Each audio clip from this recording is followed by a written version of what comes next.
Cette autre sortie s'est voulue musclée. Elle s'est traduite par une démolition des bornes et constructions d'un aménagement dans la commune de Pabri. L'Office national du contrôle des aménagements et des constructions était donc sur place. Elle agit en conformité avec la législation foncière en vigueur, en mettant donc de l'ordre dans l'occupation du terrain autour de la ville de Ouagadougou.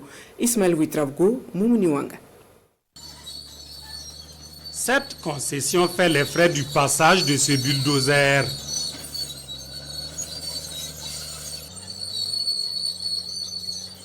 À côté, plusieurs centaines de bornes servant de limite de parcelles ici arrachées. Ceci est la conséquence d'un morcellement anarchique sanctionné par l'Office national du contrôle des aménagements et des constructions. Si le terrain est légalement acquis, son morcellement est illégal.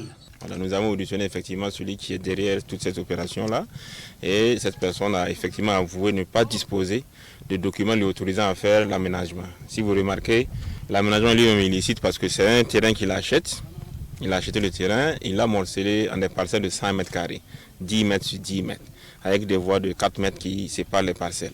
Donc ça c'est en dehors de toute règle d'aménagement parce que les aménagements sont faits par des professionnels.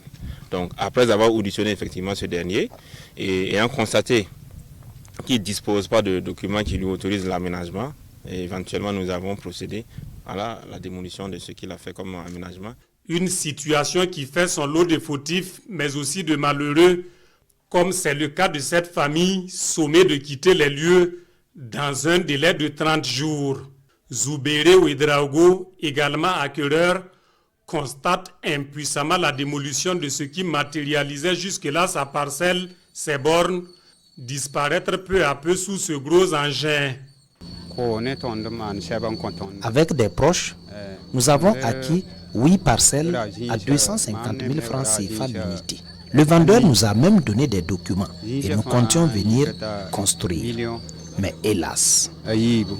C'est une situation vraiment déplorable. Et je pense que la mission est là ce matin pour rectifier, pour régulariser une situation.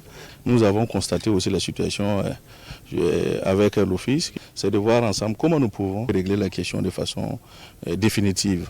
Cette sortie de l'Office national du contrôle des aménagements et des constructions est la première d'une série.